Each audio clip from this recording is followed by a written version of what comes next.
Доброе утро! Это программа о вкусной и здоровой пище. А меня зовут Сталик Ханкишиев.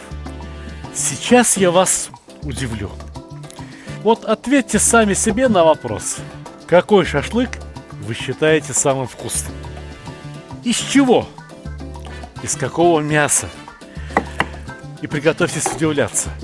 Потому что сейчас ответ на этот вопрос дам вам я.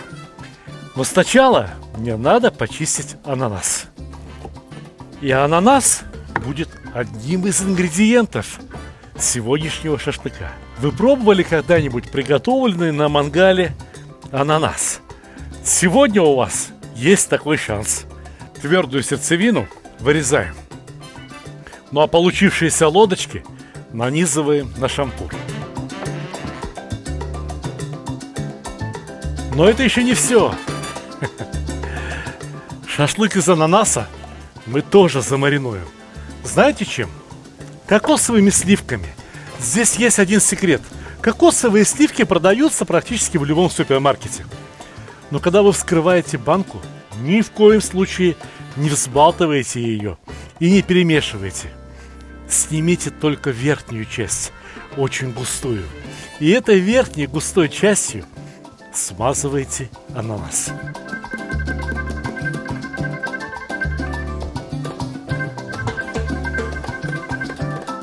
И то же самое со второй стороны.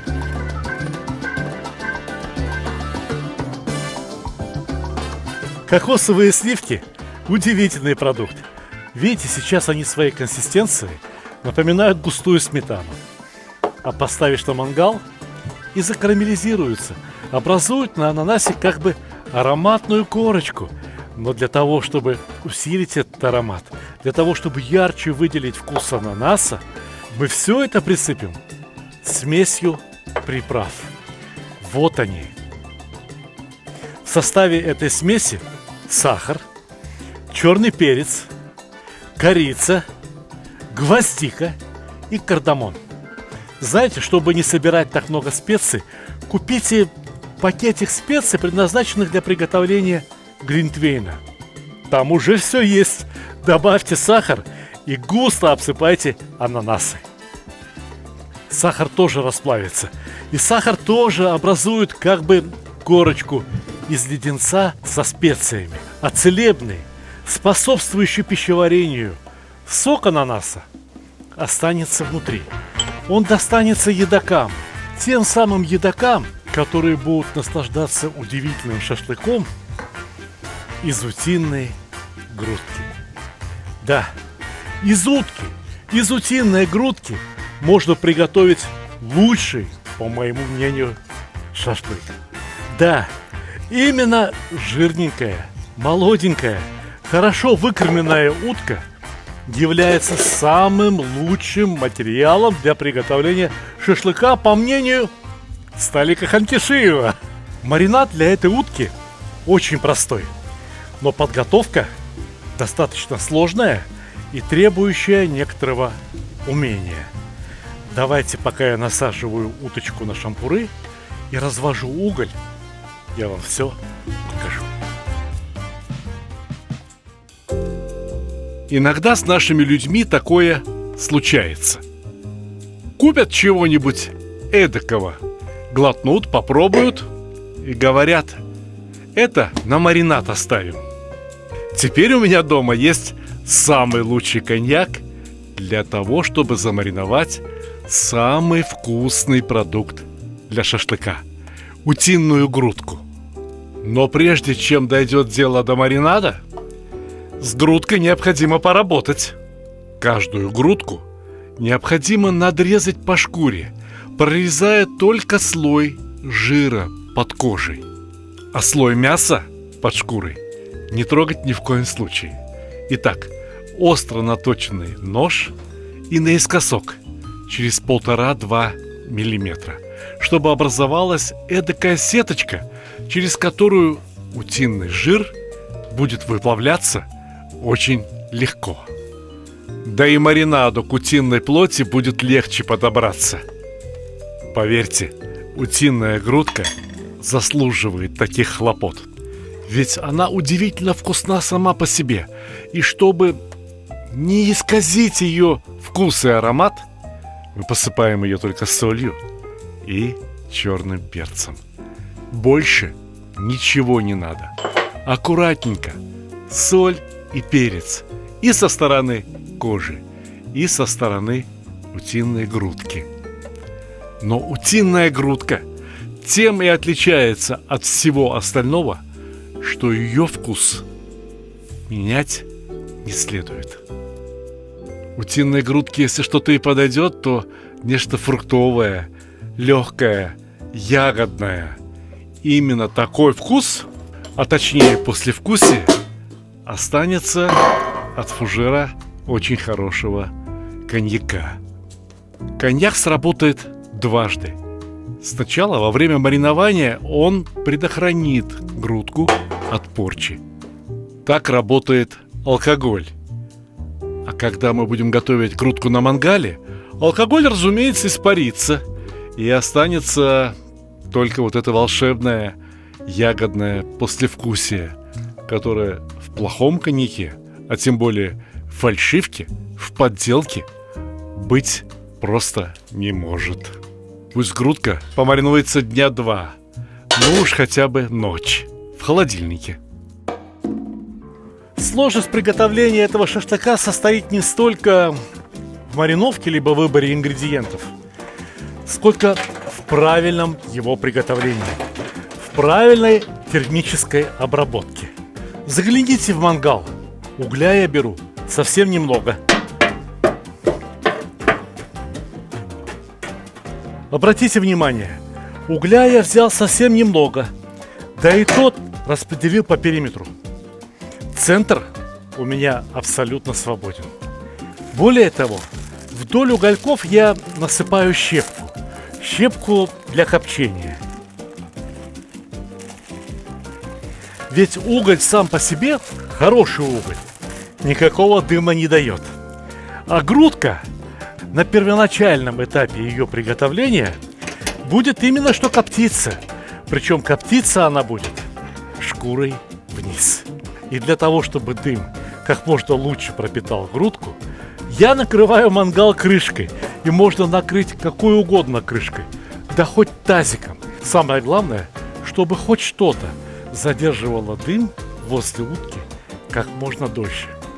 Тепла, который дают угольки, вполне достаточно для того, чтобы грудка прогрелась градусов до 50 за 30-40 минут. Да, именно столько длится первый этап приготовления шашлыка из утиной грудки. Ну а мы тем временем можем заняться приготовлением ананаса.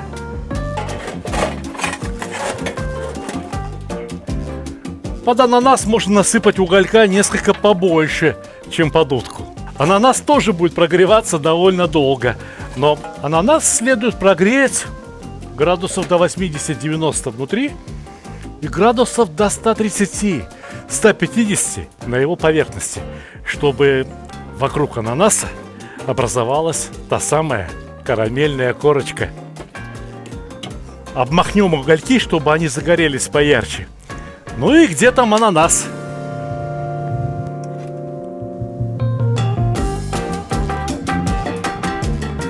Обычно такой шашлык я ставлю первым в меню банкетов, званых ужинов.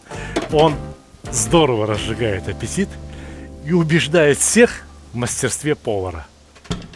Видите, в крышке моего мангала встроен термометр. И термометр сейчас показывает 60-65 градусов, максимум 70. Этого вполне достаточно, чтобы уточка не спеша, но очень равномерно прогрелась. Мне не надо, чтобы хоть что-то в ней зарумянилось.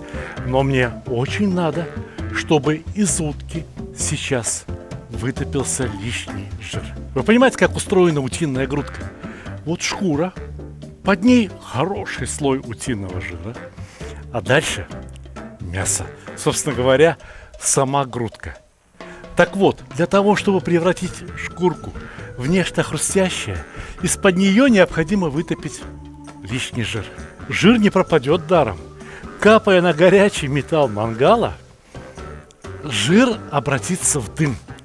И этот дым, наряду с дымом от стружек, прокоптит саму грудку. Получится очень вкусно. Но лучше не забегать вперед, а перевернуть ананасы. Давайте заглянем. Посмотрим, какими получаются наши грудки. Я понимаю, что еще не все готово, но они выглядят прекрасно.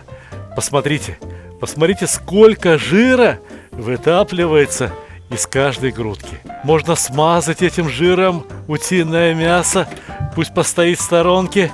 Ну а здесь как? Отлично, превосходно. Однако я бы подержал еще минут 10. Посмотрите, сколько стружек осталось, ведь они тоже должны передать свой вкус грудкам.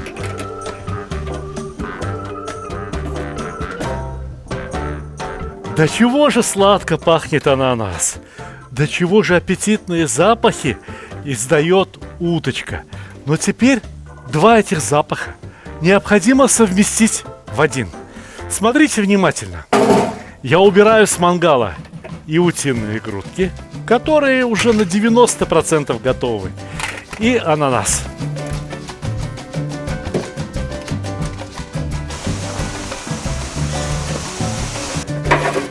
Теперь я перемешиваю уголь и стружки, добавляю еще немного угля.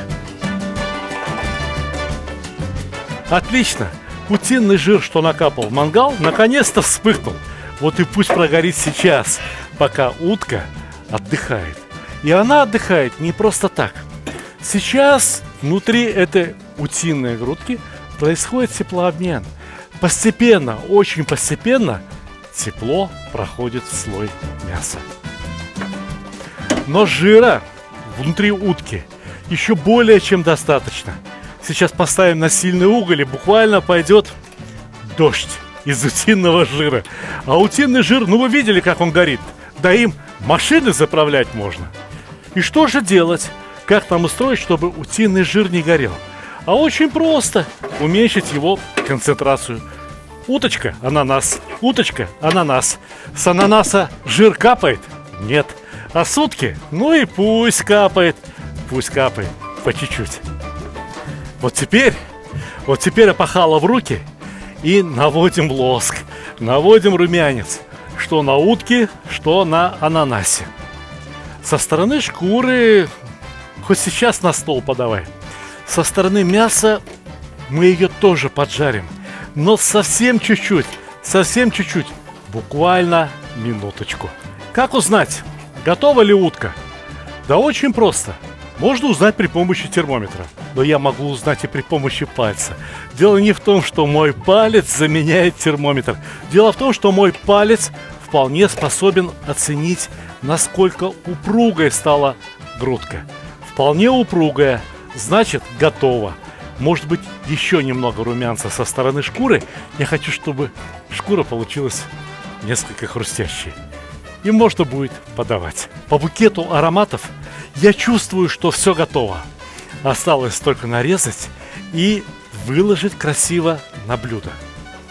Но я понимаю, что все еще очень много кулинаров оценивают готовность мяса либо птицы по цвету на срезе. Так вот, специально для моих юных друзей, дорогие мои, возможно, вам еще предстоит узнать, что самая вкусная утка – это та, которая внутри имеет розовый цвет мяса. Как только мясо посерело, все, утка переготовлена. И этот шашлык будет очень трудно прожевать. А сейчас полюбуйтесь. А сейчас она не просто розовая. Сейчас она буквально истекает волшебным соком.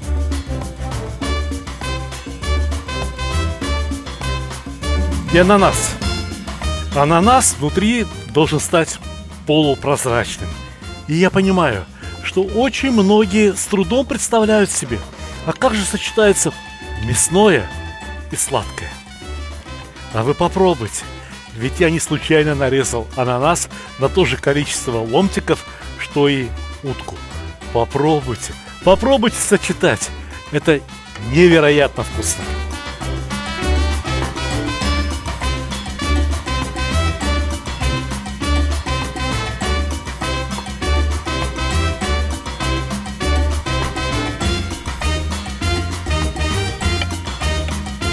Ну вот и все. А хвостик от ананаса пусть каким-то образом украшает подачу. Я, признаться, не самый большой специалист в украшениях. Я, скорее всего, специалист по очень вкусному кебабу, по хорошему настроению и по очень дельным советам. Вот таким шашлыком не наедается до отвала. Таким шашлыком наслаждается 2-3 ломтика утки, 2-3 ломтика ананаса. И пусть дальше обед продолжится чем-то другим. Но у меня уже сейчас есть повод сказать вам, дорогие мои, приятного вам аппетита!